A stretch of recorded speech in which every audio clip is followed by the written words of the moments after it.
Sueltele ale grego itatele la ministra isu.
Chapter 24, starting from verse 27, 29, no, 31. Luke 24, verse 27 to 29. Wayesithathela uMose nakubaprofethi bonke wabathathisela embhalweni okuqondile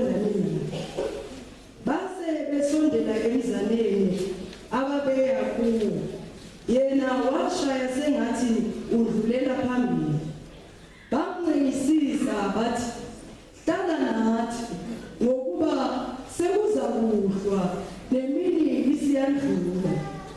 Wangena wahlala naye.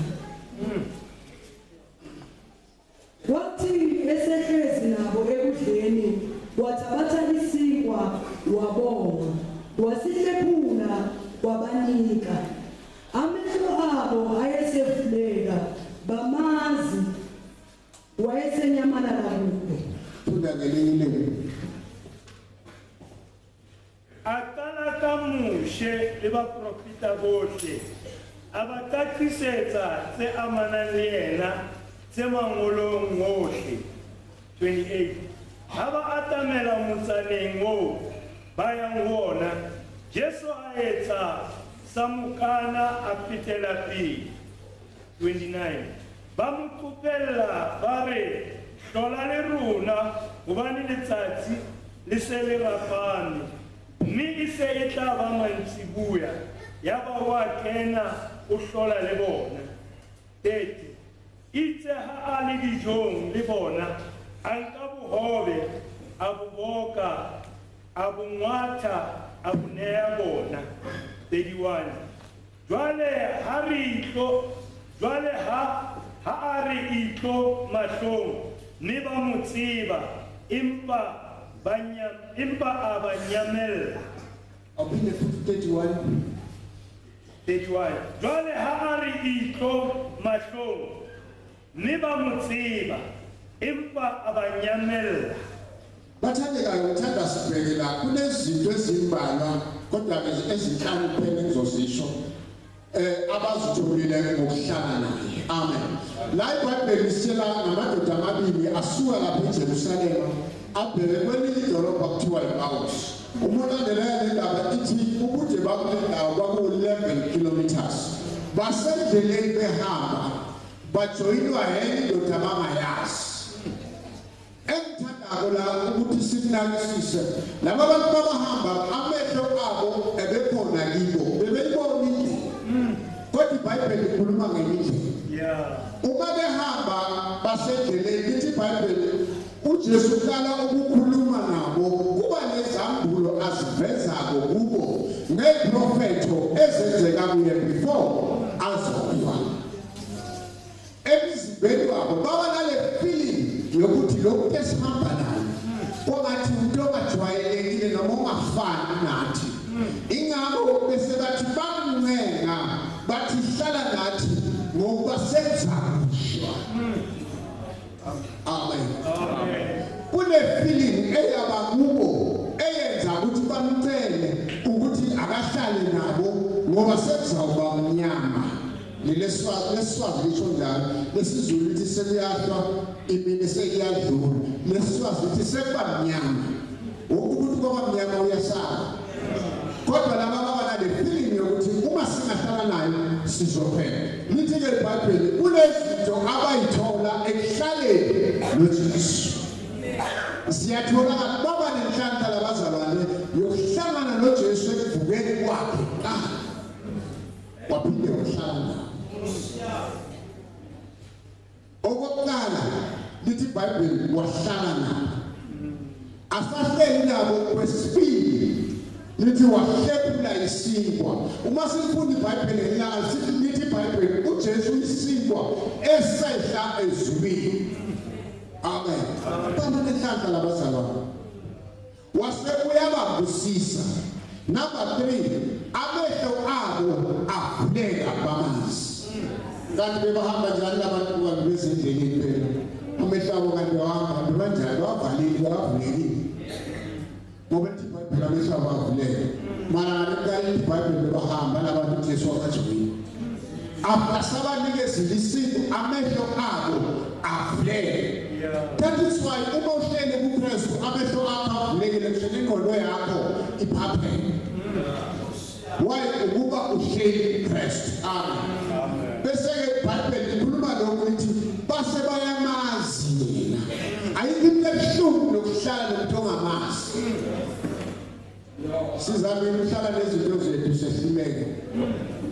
Inkosi yokuzayibusisa. Amen.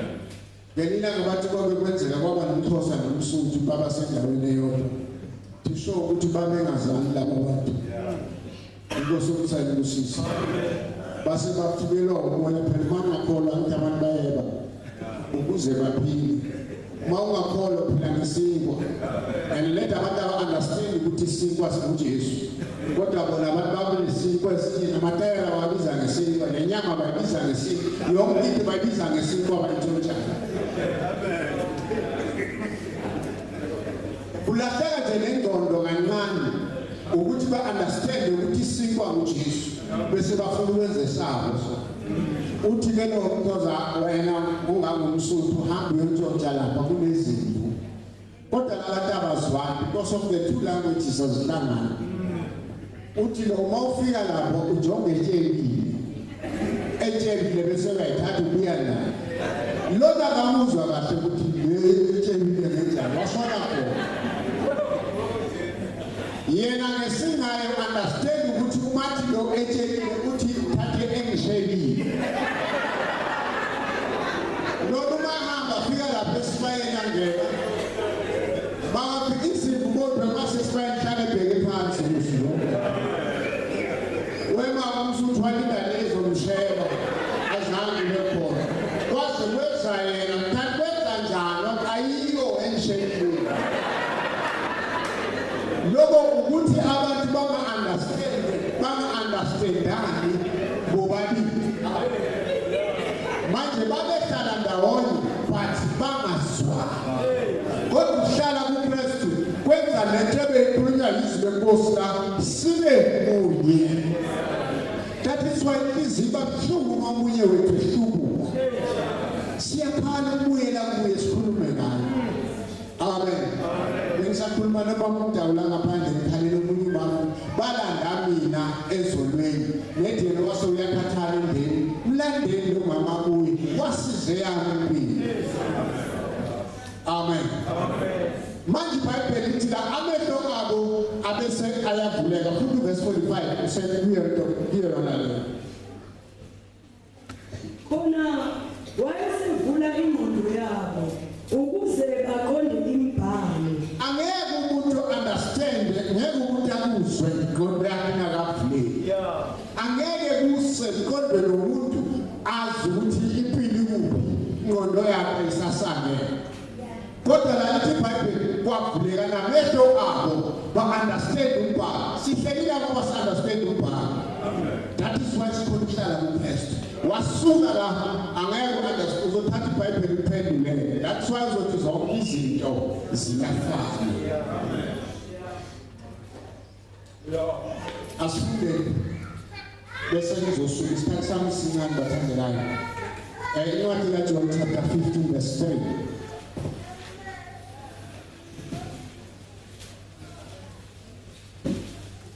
Angitadi ukulala lapho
nihlala emvuleni kunjalo nani kuphela uma Mina ngingumvini, nina ningamakhathi. Ohlala kini nami kuye.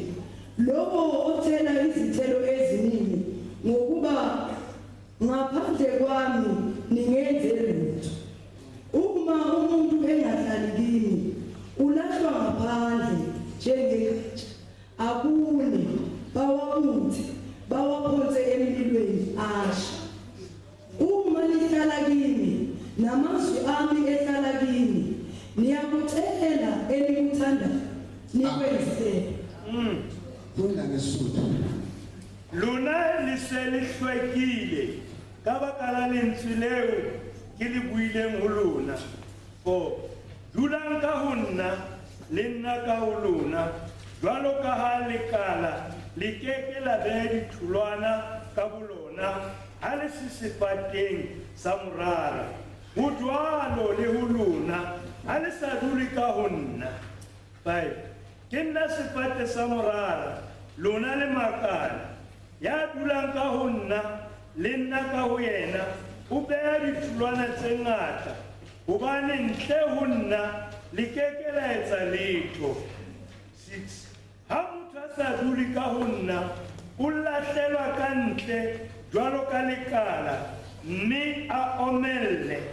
Makala a bokellwa a lahlelwe mollong a tjhe. 7. Ha le dula ka ho nna, le dipolelo tsa ka di dula ka ho lona, kopang seo le se batlang, mme le tla se newa. Selihlanzekile ngezwi elikhulunywe kini. Inkosi yokusayibusisa. Amen. Bazalwane indaba yami la ithi ukuhlala. Yeah. Bese lithi uma ngabe nihlala kini, naye uzohlala kini. Amen. Amen. Uma uhlala noJesu, naye uhlala kuwe. Inkosi yokusayibusisa. That is why uma umntwana kaNkulunkulu uhlala kuKristu, impilo yakhe ayifani nempilo yesu. Izinto zenzako ziyashintsha. Amen. La ngithola indaba yokuthi yena uyisihlahla. Amen. Thina singamagatsha.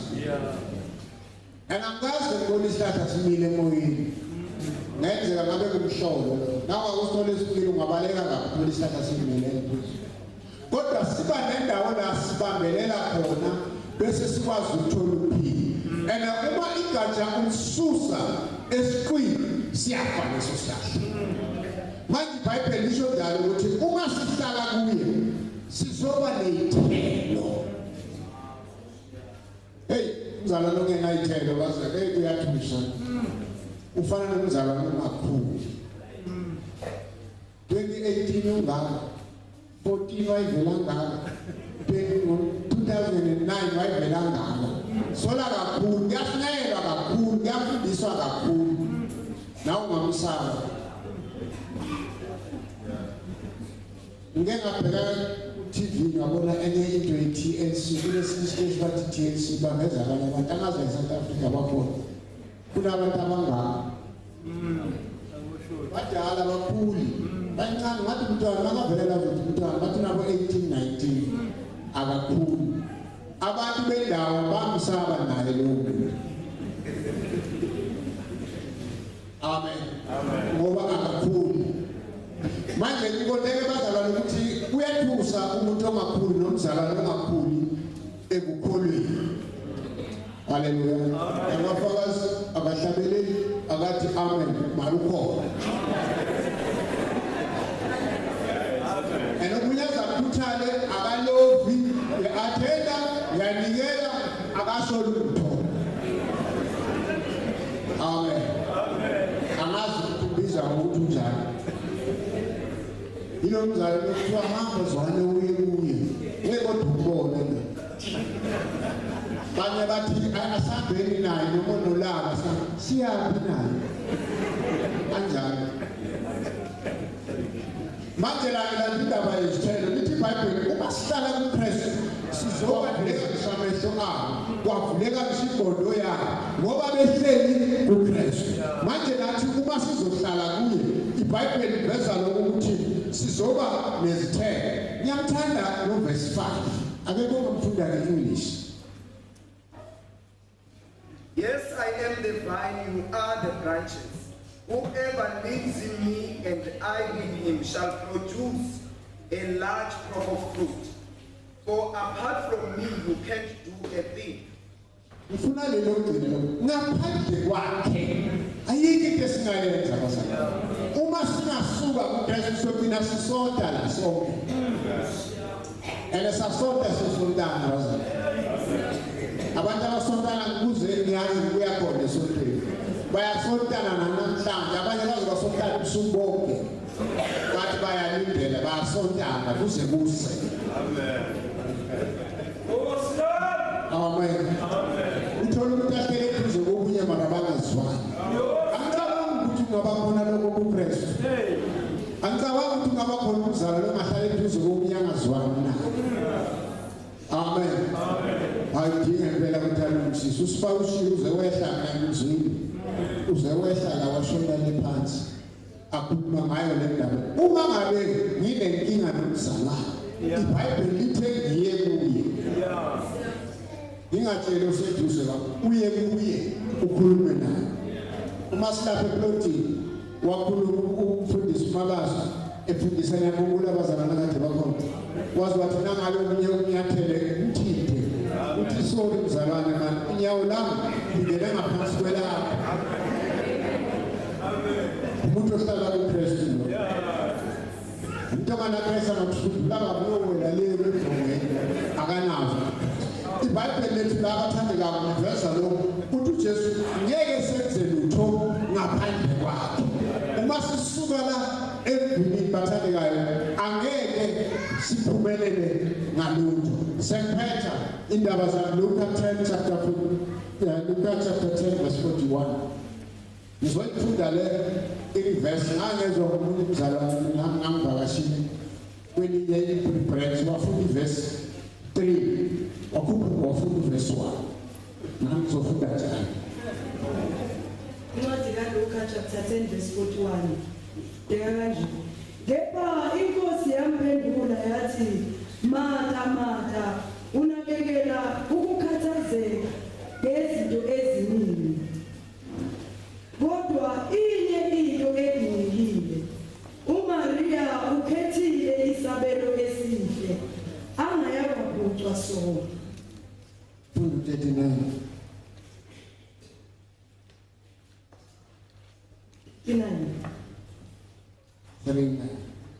Wayenodadewabo othiwa nguMaria, owahlala ngasezinyaweni zenkosi, walizwa izwi layo. Aphinde futhi Wayenodadewabo othiwa nguMaria, owahlala ngasezinyaweni zenkosi. funda makulu.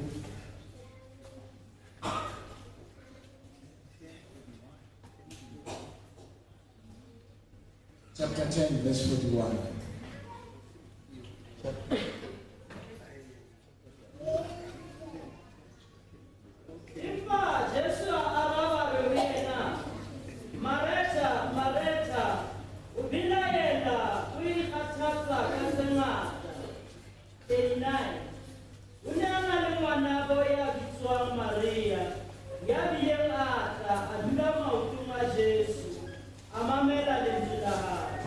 Sekuphetha abazalwane nathi izekhona enhlizweni yami balekile ukuhlala ezinyaweni zenkosi bese uzothola ukuphumula kophefumulo wakho.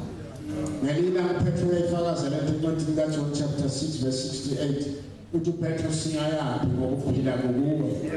Wayazi ukuthi ukusuka eduze kwenkosi i-disaster empilweni yomuntu. Uyakufakaza futhi ngelina uncwadi kaJohn chapter 14 verse 3 uthi inhloso kaJesu ukuthi siyoba naye la ekhona. Yazi sibekele into enkulu kabi thina abazalwane ezulwini. Ukhona umzalwane okhuluma indaba yokuthi basilindile ekhaya. Yazi aphumele nalasi esigodini ukhona umzalwane oshilo wathi yazi siyababambezelela ababalimi ngoba bafuna leyajabulo balinde thina la emhlabeni ukuthi siyodlulisa lephezulu. Inkosi umsayinkosi inhloso kaJesu ukuthi siyoba naye embusweni. Amen. Lizoyifakaza iBhayibheli encwadini yeSambulo chapter 3 verse 21 lapho leyifakazela ukuthi uJesu ufuna ukuthi uma ngabe uyakokoda ufuna ukungena adle nawe. Hey, nami ngajabula naba ngathi nje ngiyodlala nepresident. Hey, nami ngajabula ke mise nje imoto yami nje kwakhe futhi ngoba ngashayela bazoba ngishayele. Ngiyodlala nepresident. Yabona isibhekelweni lithi iBhayibheli naloyo onqobile uzonikezwa lawo mandla ezulwini ukuhlala isihlale sobukhosi adle naye inkosi yokusayinsiza. Wayifakaza uDavid ngelina kule ncwadi yaMahubo 23 verse 6 leyo verse 3. Amen. Athi ngiyakuhlala endlini kaJehova. Amen. Kuze kepha ngiyakuhlala endlini. uDavid wayazi ukuthi uhlala endlini kaNkulunkulu kuphephile basi. Ake ngitshele enye indabazana solo ngafike ekhonweni. Mina ngibuye emasontweni ngithi ngeke ufike bandleni lenkosi uJesu. Yeke ngaphila okunye kumnandi angangibazi ukuthi ngachazela njani. Ukuhlala kuKristu. Wazalwa ngesayiphetha nazi izinto uNkulunkulu ethu asibekele zona. Uma sizohlala kuwamehlo azovuleka abantu namhlanje banamehlo ababoni izinto ezisimanga ngazimanga into ayenzayo ubebheka imaka yenza ukuthi amehlo akhe impilo avalekile ngondo yakhe iphaphathekile ukuthi akekho uKristu. uNkulunkulu wethu akasisize sihlale naye. Kubalulekile ukuhlala uKristu inkosi yokuyibusisa. Lalela uthi ngeke nenze lutho uma ngabe nisuka kuye. Inkosi yokuyibusisa. Over to you MC.